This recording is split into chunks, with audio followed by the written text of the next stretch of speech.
Hello everyone. मेरा नाम कृष्ण है और चलो महाभारत शुरू करते हैं पढ़ने की। आज हम पढ़ने वाले हैं लॉरेंज फोर्स। लॉरेंज फोर्स को दूसरे नाम से भी जाना जाता है जिसका नाम है इलेक्ट्रोमैग्नेटिक फोर्स। इसको हम लोग बाद में काफ़ी डिटेल में पढ़ेंगे। Electromagnetic force. अब अगर इसी के नाम से अगर हम सब कुछ जानना चाहें तो देखो, इलेक्ट्रो आ गया है, मतलब कुछ ना कुछ इलेक्ट्रिक फील्ड का काम है और कुछ ना कुछ मैग्नेटिक का भी काम है। मैग्नेटिक का सिंपल से समझने का मतलब है। आखिरकार लॉरेंज फोर्स किस फोर्स को कहते हैं? लॉरेंज फोर्स देखो, total force experienced by charge particles moving in a region where both electric and magnetic field are present is called Lorentz force. मतलब अगर कोई चार्ज पार्टिकल्स मूव कर रहा है उस जगह जहां मैग्नेटिक फील्ड और इलेक्ट्रिक फील्ड है, जितना वो टोटल फोर्स एक्सपीरियंस मतलब जितना रिजल्टेंट फोर्स वो एक्सपीरियंस करता मतलब फील करता है, उसी फोर्स को कहते हैं लॉरेंज फोर्स। मुझे पता है बहुत सारे बच्चों को समझ में नहीं आया हो, कोई बात नहीं, आराम से समझाएंगे, बिल्कुल मज़ेदार बिंदास तरीके से समझाएंगे। देखो, जैसे हम मान के चलते हैं कि हमारे पास ये क्या है, इलेक्ट्रिक फील्ड है। बहुत ध्यान से समझना, अगर जरा ही पॉइंट मिस हुआ तो पूरा पॉइंट मिस हो जाएगा। देखो, ये तुम्हारे पास क्या है, मैग्नेट इलेक्ट्रिक फील्ड है, ई ले लो है। और मान के चलते हैं कि ए तुम्हारे पास क्या है, ये तुम्हारे पास है मैग्नेटिक फील्ड। कौन सी फील्ड है? मैग्नेटिक फील्ड है। देखो क्या समझे, ये तुम्हारे पास मैग्नेटिक फील्ड है। हम मान के चलते हैं कि यहाँ एक चार्ज है। मान लो इसका मान के हमने चल दिया, हमने मान लिया, इसकी वैल्यू मान लेते हैं कितनी,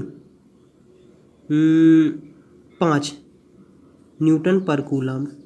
और इसकी वैल्यू मान लेते हैं हम, कितनी मान लेते हैं, हम मान लेते हैं बी की वैल्यू मान लेते हैं 8 टेस्ला। मान लो यहाँ चार्ज पार्टिकल्स है, इसके पास कूलम है कितना, 2 कूलम। और ये वेलोसिटी मान लो यहाँ इसकी इंस्टेंट पॉइंट पे बात कर रहे हैं हम। इंस्टेंट पॉइंट देखो, बहुत इंपॉर्टेंट बात होती है इंस्टेंट। देखो, और मान के चलते हैं कि इसके इंस्टेंट पे इसकी वेलोसिटी है 4 मीटर पर सेकेंड। तो कुछ ना कुछ तो मैं यहाँ एक्सेप्शन मानने मतलब कुछ बातें माननी पड़ती हैं। हम मान के चलते हैं कि जो चार्ज है बहुत छोटा है, कि इसकी ये अब इसकी इलेक्ट्रिक फील्ड इसको कुछ ना मतलब कोई ना मतलब बेसिकली कि इसकी इलेक्ट्रिक फील्ड कुछ भी इस पर डोमिनेंट नहीं है, मतलब इसकी इलेक्ट्रिक फील्ड बहुत कम है। तो मतलब थोड़ा इतना बात मानना पड़ेगा तुम्हें, हैं? देखो, अब तुम्हें कुछ बातें एक याद रखना है कि जो इलेक्ट्रिक फोर्स होता है वो बॉडी को एक्सेलरेट करता है, या फिर उसकी स्पीड इंक्रीज करेगा या डिक्रीज करेगा। जबकि जो तुम्हारे पास मैग्नेटिक फोर्स होता है वो क्या करता है, वो डायरेक्शन चेंज कर देता है। डायरेक्शन कैसे चेंज होता है वो अभी देखो, यहाँ पहले समझो तो फिर आगे बढ़ते हैं। देखो, जैसे हम मान के चलते हैं कि ये तुम्हारे पास ये मैग्नेटिक फील्ड है, इनसाइड जा रही है। कहाँ जा रही है? इनसाइड जा रही है। हम क्या करते हैं कि मान के चलते हैं कि यहाँ एक चार्ज है, ये चार्ज ये ऐसे गोल गोल रोटेट मतलब ये चार्ज ऐसे गया जब यहाँ, तो क्या किया इसने, देखो जस्ट सुनो, मान लो यहाँ चार्ज आया है, इसके पास वेलोसिटी मान के 4 मीटर पर सेकंड और इसका क्या है, 2 कूलम है। सिर्फ यहाँ मैग्नेटिक फील्ड है। तो मैग्नेटिक फील्ड पता क्या करेगी दोस्तों, देखो समझो, फोर्स क्या होता है magnetic force, F equal to Q B cross B B. देखो वेलोसिटी का डायरेक्शन ये रहा पहला, ये रहा वेलोसिटी का डायरेक्शन। फिर क्या आता है, magnetic field. Magnetic field inside है, मतलब मेरी दूसरी फिंगर ये कहाँ जा रही है, इनसाइड जा रही है।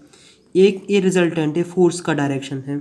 तो इसका मतलब है कि जब ये चार्ज पार्टिकल से यहाँ गया तो क्या किया, इसको फोर्स इस डायरेक्शन में लगना स्टार्ट हो जाएगा, तो तभी क्या करेगा, रोटेट करना स्टार्ट कर देगा। रोटेट मतलब कर्व होना स्टार्ट हो जाएगा। डायरेक्शन चेंज हुआ कि नहीं हुआ? देखो, जब हम लोग आगे पढ़ेंगे पूरा डिटेल में पढ़ेंगे, जस्ट मतलब इस तरीके से डायरेक्शन चेंज हो जाता है। देखो, अब ये पार्टिकल्स है, इस पे इलेक्ट्रिक फोर्स भी लगेगा, मैग्नेटिक फोर्स लगेगा। इलेक्ट्रिक फोर्स क्या होता है, जब कोई इलेक्ट्रिक फील्ड में प्रेजेंट हो, मैंने पहले चैप्टर में पढ़ाया था तुमको, क्यू ई कन्फर्म है। और इसका क्या होता है, Q B cross B B vector form में, इन दोनों को हमने लिख लिया है। समझे कि नहीं? अब देखो, जो डायरेक्शन इलेक्ट्रिक फील्ड का होगा वही डायरेक्शन करंट जो चार्ज है उसका डायरेक्शन होगा, मतलब इसी डायरेक्शन में जा रहा है क्या, पार्टिकल्स, मतलब ये बी का डायरेक्शन है। समझे कि नहीं समझे? और ये क्या है, ए डायरेक्शन है किसका, मैग्नेटिक फील्ड का। तो इन दोनों में कुछ ना कुछ एंगल पाया गया, इसको बोल देते हैं थीटा। अब देखो मैग्नेट क्या बोलते हैं, डायरेक्शन इस साइड है, मैग्नेटिक फील्ड इस साइड है, तो जो मैग्नेटिक फोर्स होगा वो क्या होगा, ऐसे परपेंडिकुलर होगा। क्या होगा, परपेंडिकुलर होगा। तो हम ऐसे बना लेते हैं, ऐसे देखो इस तरीके से। ये जो यहाँ इस डायरेक्शन में कौन सा फोर्स लग रहा है, इस डायरेक्शन में लग रहा है इलेक्ट्रिक फोर्स, और इस डायरेक्शन में कौन सा लग रहा है, इस डायरेक्शन में लग रहा है क्या, मैग्नेटिक फोर्स। क्या समझे, मैग्नेटिक फोर्स। इतना बात क्लियर हुई, यहाँ तक कोई दिक्कत, कोई समस्या? क्योंकि कई किताबों में अलग अलग तरीके से बताया जाता है, लेकिन मैं यहाँ कोशिश कर रहा हूँ कि बहुत सिंपल तरीके से तुम्हें बताया जाए। देखो अपन ने इतना जान लिया है। अब क्या देखते हैं, अब रिजल्टेंट फोर्स क्या होगा, सबसे बड़ी बात ये होती है। देखो अगर तुमने पढ़ा होगा कि एक वेक्टर का डायरेक्शन ऐसा है, एक वेक्टर का डायरेक्शन ऐसा है, तो रिजल्टेंट वेक्टर इसी के बीच में से जाता था कि नहीं जाता था, आर रिजल्टेंट। अगर ए वेक्टर है, बी वेक्टर है, तो रिजल्टेंट ऐसे जाता था। तो ए क्या है, इलेक्ट्रिक फोर्स, और ये क्या है, ये मैग्नेटिक फोर्स है। और जो इस पार्टिकल्स पे रिजल्टेंट फोर्स लगेगा उसका डायरेक्शन होगा कुछ इस तरीके से। मतलब देखो ये मैग्नेटिक फोर्स हो गया है, ये इलेक्ट्रिक फोर्स हो गया है। अब जो रिजल्टेंट निकलेगा वो इस तरीके से निकलेगा कुछ, समझे कि नहीं। इसका मतलब ये है, अगर नहीं समझ में आ रहा तो कोई बात घबराने वाली बात नहीं है, जस्ट मत घबराओ, परेशान ना हो। देखो तो हमने क्या बोला है कि एफ मतलब जो इस समय जो ए आ रहा है ना, ये रिजल्टेंट, ये एफ आ रहा है, जो एफ की वैल्यू आ रही है ना, यही है लॉरेंज फोर्स। क्या है, लॉरेंज फोर्स है। समझे कि नहीं समझे, इसी को बोलते हैं लॉरेंज फोर्स, जो एफ नेट है। तो एफ इक्वल टू हो जाता है F E plus F M vector form में। अगर इसका रिजल्टेंट निकालना है तो तुम्हें वही वेक्टर फॉर्म लगा दो, F equal to under root F E square F M square plus 2 F E F M cos theta. क्या समझे। अब देखो सुनो, जस्ट यहाँ कॉस थीटा नहीं, हम यहाँ रखते हैं कॉस अल्फ़ा। देखो ये अल्फ़ा क्या है, अल्फ़ा है angle between F E and F M. समझे कि नहीं समझे, इस बात का ध्यान रखना। तो मुझे उम्मीद है कि बेसिक इतनी सिंपल सी बात तुम्हें समझ में आ गई होगी। अब हम क्या करते हैं, क्वेश्चन करते हैं। देखो हमें मान के चलते हैं थीटा की वैल्यू, हम मान के चलते हैं कितनी, हम मान के चलते हैं 30 डिग्री। हमें निकालना है कि लॉरेंज फोर्स क्या होगा। तो हमने क्या बोला, F equal to under root F E की वैल्यू क्या होगी। देखो हाँ, अगर इसी चीज़ को अगर तुम और सिंप्लीफाइड करके लिखोगे तो ऐसे हो जाएगा, F vector equal to Q E plus Q P cross B B. तो क्यू को कॉमन ले लो, E plus B cross B B, ये रहा लॉरेंज फोर्स। क्या समझे, इस तरीके से। देखो अब क्वेश्चन करते हैं। हम क्या करते हैं, एफ ई की वैल्यू निकालो। एफ ई क्या है, इलेक्ट्रिक फील्ड। इलेक्ट्रिक फील्ड इस पॉइंट पे हम मान के चलते हैं 5 थे, समझे। और क्या बोलते हैं, चार्ज कितना था, चार्ज था हमारे पास 2 कूलम, तो हो गया 10। मतलब एफ ई की वैल्यू क्या है, ये 10 का स्क्वायर कर दो। अब बात आती है किसकी, एफ मैग्नेटिक की। Q B B sine theta, Q की कितनी है 2, बी की कहाँ कितनी है 5 है, 8। साइन थीटा की वैल्यू बोलो, साइन थीटा क्या है, साइन थीटा देखोगे तो 30 है, और साइन 30 की वैल्यू कितनी होती है, 0 1 1, ये हो जाती है 1/2। तो 1/2 कैंसिल, तो इसकी क्या होगी 8 5 40, तो हो जाएगा 40 का स्क्वायर प्लस हाँ देखो अब और 2 FE 10 इंटू 40 इंटू कॉस। अब देखो कॉस निकालना है, थीटा की अल्फ़ा की वैल्यू क्या होगी। देखो मैग्नेटिक फोर्स का डायरेक्शन ही है, इलेक्ट्रिक फोर्स का डायरेक्शन ही है, ये दोनों एक दूसरे के परपेंडिकुलर आए कि नहीं आए हैं। तो अल्फ़ा की वैल्यू कितनी हो गई है 90। तो क्या आया है तुम्हारे पास, कॉस 90। cos 90 की वैल्यू कितनी होती है, तुम कहोगे 0, ये पूरा कंपोनेंट हो जाता है 0। तो हमारे पास आंसर क्या था, हमारे पास आता है 100 का स्क्वायर प्लस 600 का स्क्वायर। सॉल्व करोगे, सॉरी ये तो हो ही गया सॉल्व है, तो तुम्हारे पास आएगा 1700। तो 10√7 F इक्वल टू ये आया है। तुम्हारे पास लॉरेंज फोर्स कितना आ गया है, ये आ गया है। तो मुझे उम्मीद है कि बेसिक सिंपल सी बात तुम्हें समझ में आ गई होगी। अब किसी के दिमाग में ये भी आ सकता है कि भैया आखिरकार ये जो एंगल बनेगा इसके साथ, इसको हम गामा बोल देते हैं, इसकी वैल्यू क्या होगी।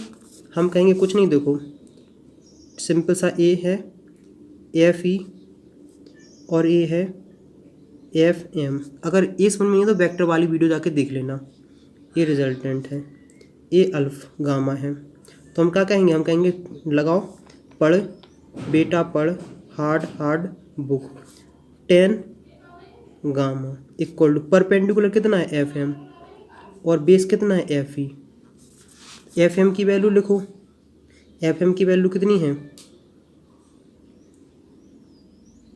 40, और FE की वैल्यू लो 10, तो कितना आया है, देखो इसकी वैल्यू हो जाती है गामा इक्वल टू 10⁻⁴। और 10 की 4 की वैल्यू तुम आसानी से निकाल सकते हो, इन्वर्स ट्रिग्नोमेट्री लगानी और कुछ नहीं लगाना है। तो मुझे उम्मीद है कि बेसिक सिंपल सी बात तुम यहाँ तक समझ में आ गई। कोई रॉकेट साइंस नहीं, कोई दिक्कत नहीं, लेकिन मुझे पता है बहुत सारे बच्चों को दिक्कत आएगी, बहुत सारे बच्चे इसमें अभी कंफ्यूज घूम रहे होंगे, दिक्कत भी आ रही होगी। देखो इसलिए उन लोगों के लिए एक डिस्काउंट देते हैं हम, उनको डिस्काउंट इतना देते हैं कि तुम्हें ये डेफिनेशन याद रखनी है और तुम्हें इसका मैथमेटिकल एक्सप्रेशन याद रखना है। कैसे याद रखना है, कई बार कंपटीशन एग्जाम में तो यही एक्सप्रेशन ही पूछ लेते हैं। देखो ये वाला सही है, क्या है, ये वाला सही है।